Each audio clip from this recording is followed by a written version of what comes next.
Even if you hadn't watched this week's Trump-Harris debate, you've probably heard that one of the falsehoods that Trump told was to say that there is a town in Ohio in which Haitian immigrants are capturing and eating other people's pets. They're eating the dogs, they're eating the cats, Trump said. There is, of course, zero factual basis for this claim, as the mayor of the town of Springfield, Ohio has said, as the Republican governor of Ohio has said. But that's not the point. What this claim by Trump does is show two very important aspects of American politics. And so that's this week's philosophy of the 2024 election. It says two things. One, it regrettably illustrates the power of internet memes. Someone, we will probably never know, invented this absolute lie that there is a town in Ohio in which Haitian immigrants are eating people's pets. Trump's nominee for VP, J.D. Vance, was either stupid enough or just willing to go with the obvious lie and repeated it. Trump then repeated it in the middle of his flailing to try to find something to talk about during the debate. Internet memes exist. I've talked about how we are in the era of the Mimoscene, that we have passed a post-truth, post-shame society into the Mimoscene, where anything can be made up, anything can be posted, and a lie will travel halfway around the world before anyone even knows what's going on. Mark Twain couldn't have even imagined how true he was about the power and speed of lies. That said, there's a certain amount of incredulity that we should all have as sentient beings. But of course, a good meme is good because it captures your own prejudices. It captures what you want to be true, and it doesn't matter if it actually is true. I'm sure that meme about and subsequent copycat memes have been traveling the right wing of the Mimoscene blogosphere ever since. In fact, there's a claim that the Arizona Republican Party has even bought and put up a billboard about how you should vote Republican because then people won't be eating cats. The left is just as stupid about memes as the right is. That's not a partisan statement. Memes are ridiculous and not helpful. Memes don't serve any purpose other than to give confirmation bias to people that have deep-seated anger, prejudice, and ressentiment against other people. That's what memes are for. They're not to inform, they're not to illustrate, they're just there to give confirmation bias to an echo chamber. But that's a minor point compared to the larger issue here. Trump says what he says. It's Trump being Trump. Truth does not matter. A story, a meme that there are Haitian immigrants, which means black people. I really need to emphasize that it's black people that are the subject of this scandalous accusation. Black immigrants are stealing people's pets and eating them. The reason why you say that is to stoke fear, to stoke xenophobia. Trump is a candidate who does not campaign on policy. He campaigns on emotion. I talked about this in my book at length, my book, Why Trump? Trump is not a politician who is interested in solutions. Trump is a politician who is interested in fear. That's nothing unique to Trump. It's something that a lot of politicians do, in particular right-wing politicians. And on that point, I will be more partisan, because it is more the right wing of the political spectrum, right-wing politicians who deliberately try to get people to be more afraid. And sometimes listening to politicians such as Trump, one gets the impression that hordes of barbarians are massing at the border. Barbarians, that image, that once they come into our country, they'll start eating your pets. That's a beautiful image if all you want to do is lie in order to get people to fear and get them to vote for you because you're saying, hey, I hate the same people that you hate. because these politicians tell us that we need to be very concerned about the threat of immigrants. What I wrote in my book was that there's a line in there, what these barbarians are accused of isn't exactly clear. And that's usually the case. Now, though, we have an interesting meme of the accusation is very clear. They're stealing your dogs and eating them. There is no evidence, of course, that this is true, but the message here is obvious. Good people should be afraid of these black people, afraid of these immigrants, and these right-wing reactionary politicians and their surrogates make it seem that hostility against immigrants is a necessary moral stance that people need to take. Many people suffer from the misconception that this is somehow new. The border crisis is new. That is something that only recently sprung up. That feeds in with the fear-mongering, and it also feeds into the basic lie that we have a crisis that was invented by the Biden-Harris administration. I could quote you a lot of statistics. The right wing, of course, isn't interested in actual statistics. And most people aren't really interested in delving deeply into statistics. But if you look, if you would care to look, you would find that two things are happening. One is there are more immigrants worldwide. I live in Europe. There are more immigrants trying to enter the European Union Schengen area than ever before. More people claiming asylum to European countries than ever before. It's no different than in the United States. This is not a crisis, if it is a crisis, that was created by the Biden administration. So that's one thing that's going on. If you really wanted to deal with that aspect of it, then you would deal with the problems and issues that are going on in the countries from which the immigrants are coming. For the United States, that would be countries like Guatemala, El Salvador, Honduras, Nicaragua, Venezuela, etc. If you want to deal with an alleged immigration crisis, you start dealing with that. You start dealing with international situations, international politics, and international treaties that allow this to happen. The second issue is this alleged border crisis, as the Trumpers want to say, is all predicated on this idea, this myth of the barbarian hordes at the border that are crossing the border. Millions and millions and millions of people. There's one fact that they're leaving out. The people who are coming to the border are being denied entry. This is shown in those statistics, actual statistics, numbers that deal with facts. The people who come to the border and try to cross the border are captured and sent back.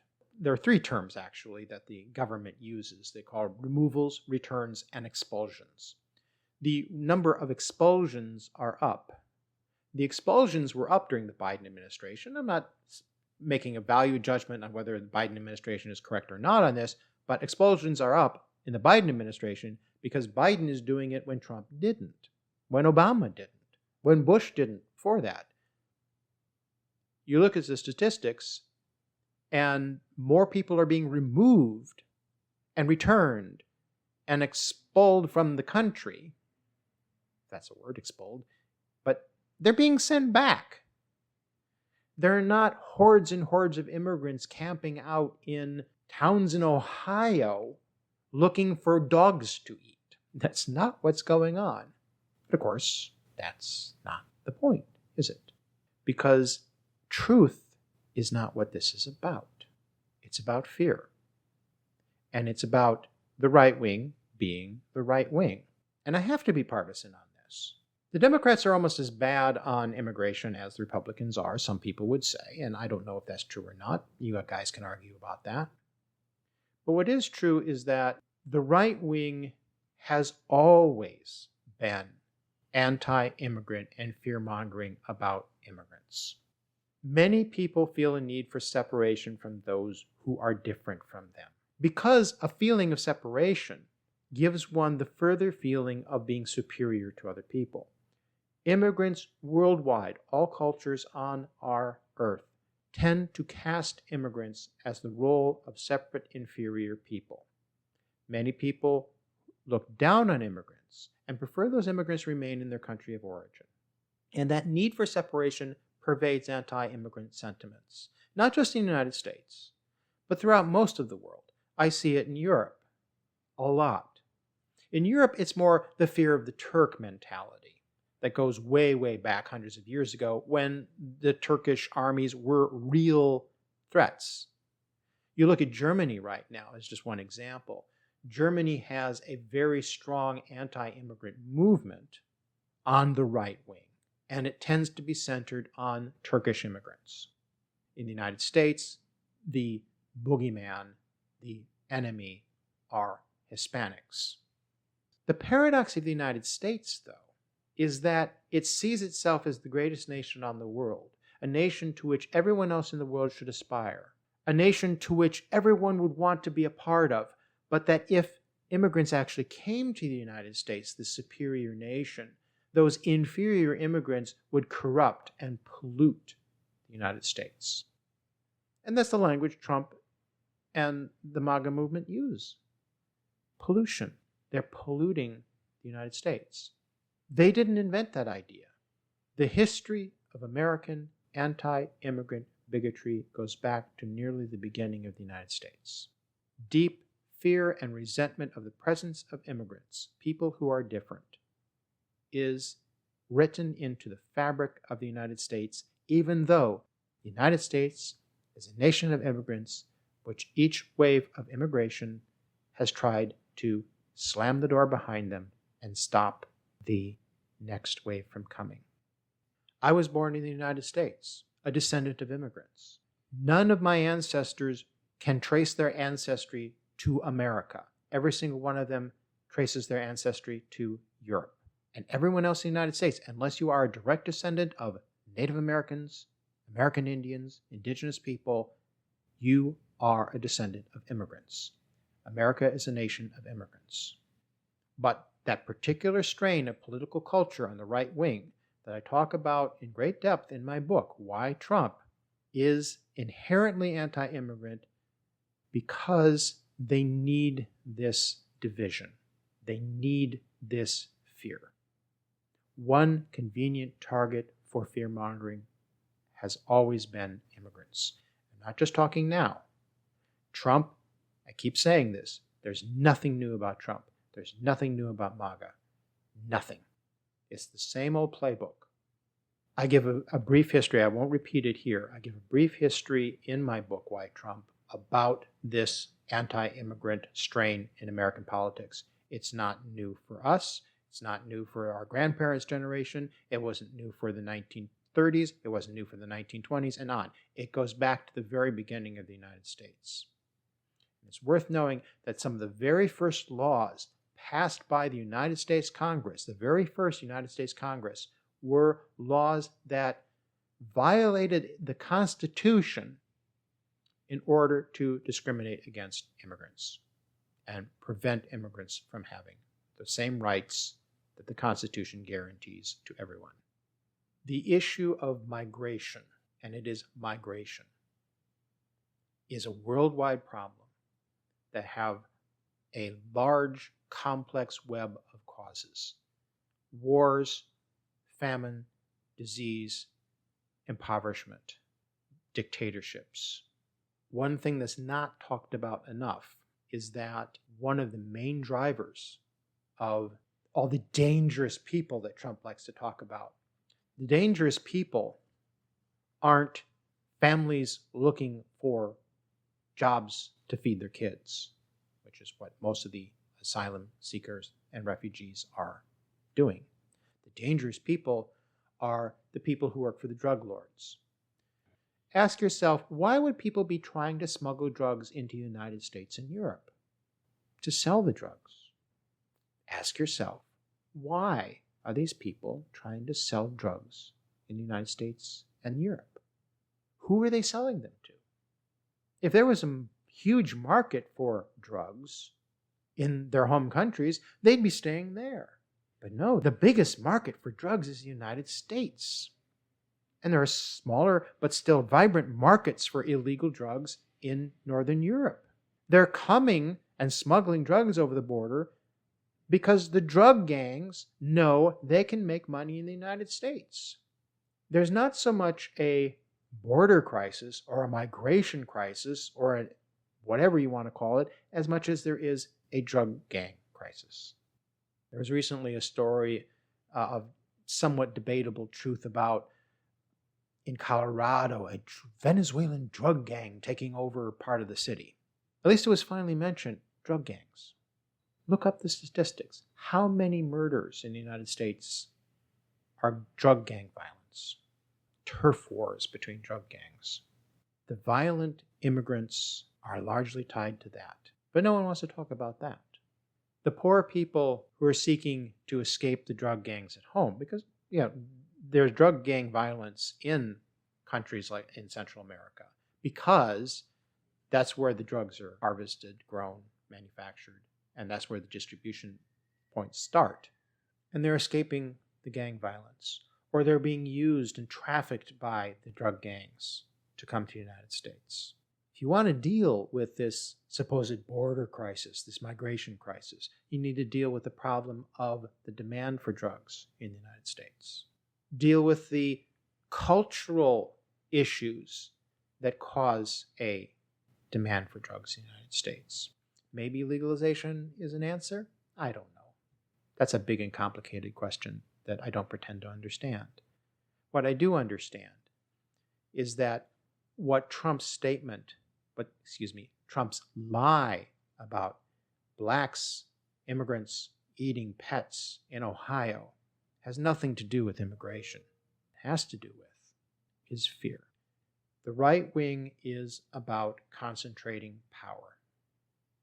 The right wing wants to make people fearful enough of a perceived enemy that they will hand their power over to a small group of right-wing politicians and corporate interests. That's what it's all about. It's not about dogs. It's not about cats. It's not about Ohio. It's not about immigrants. It's about that fear-mongering. Keep that thought in mind to everything that you hear any politician say. Ask always, why are they saying what they're saying? What is it that they're trying to instill and distill within their audience? What is the end goal? Are those statements that that politician is making about trying to bring more power to more people, or to get people to be fearful and give up their power to a strongman right-wing government? When you ask that question, a lot of things will make a lot more sense, including the insanity of Trump claiming that black people from Haiti are eating your cats.